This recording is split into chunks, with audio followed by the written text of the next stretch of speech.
جب بھی اللہ کی زمین پر کسی انسان نے تکبر کیا، ظلم کیا، تو اللہ نے اسے نشان عبرت بنا دیا۔ تو ویسے ہی حضرت موسیٰ علیہ السلام کے زمانے میں قوم قبط ملک سے جو مصر کا بادشاہ بنا، جس کا نام ولید بن مصعب بن ریان تھا، جس کو پوری دنیا فرعون کے نام سے جانتی ہے، وہ انسانوں پر ظلم کرتا تھا، اور جو لوگ غریب تھے ان کا حق کھاتا تھا، اور ان کو سخت مزدوریاں اور کم اجرت دیتا تھا، اور جو انسان اس کا غلام نہیں بنتا تھا تو اس کو قتل کر دیتا تھا۔ تبھی اللہ نے اپنے نبی حضرت موسیٰ علیہ السلام کو حکم دیا، اے موسیٰ، فرعون تک میرا پیغام پہنچاؤ کہ وہ انسانوں پر اتنا ظلم نہ کرے، ورنہ اللہ کا عذاب ان کو لے ڈوبے گا۔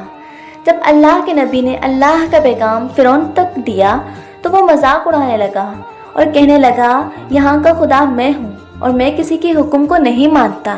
تو بس اللہ اپنی نشانیاں حضرت موسیٰ علیہ السلام کے ذریعے سے دکھاتا رہا، اور پورا مصر حضرت موسیٰ کے معجزات کو دیکھ کر حیران ہوتا گیا۔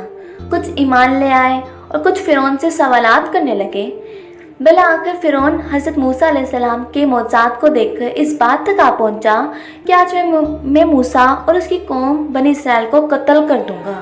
تو اللہ نے اپنے نبی حضرت موسیٰ علیہ السلام تک پیغام پہنچایا، اے موسیٰ، رات میں اپنی قوم کو لے کر اس شہر سے نکل جا۔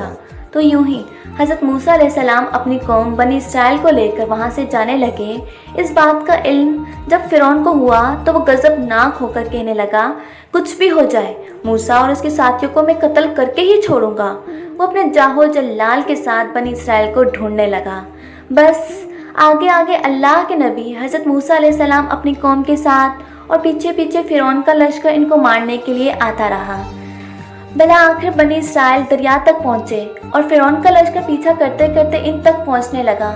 جب بنی اسرائیل نے فرعون کے لشکر کو دیکھا تو حضرت موسیٰ سے کہنے لگے، اے موسیٰ، تو نے ہمیں کہاں پھنسا دیا؟ اب پیچھے فرعون کا لشکر ہمیں مارنا چاہتا ہے اور آگے یہ دریا ہے۔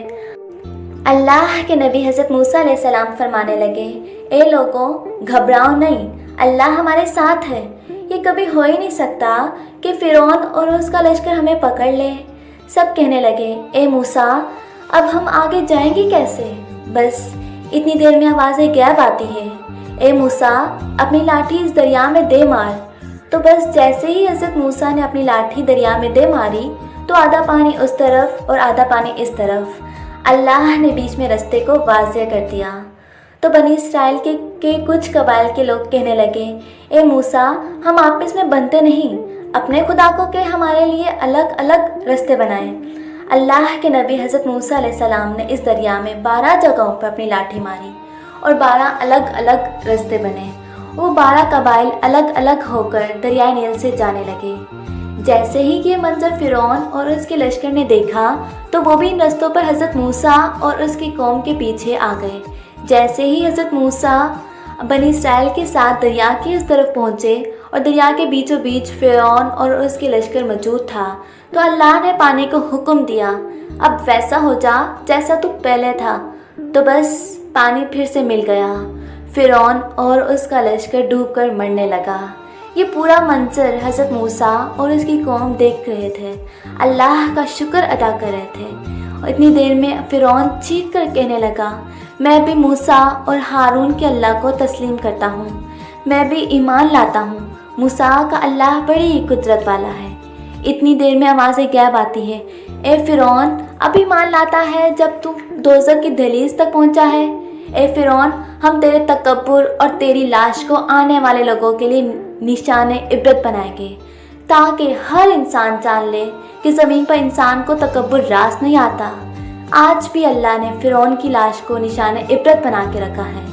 بے شک جس انسان نے تکبر کیا، اللہ کے بندوں پر ظلم کیا اور اللہ کی رحمت سے دور ہو کر دوزخ تک پہنچ جاتا ہے۔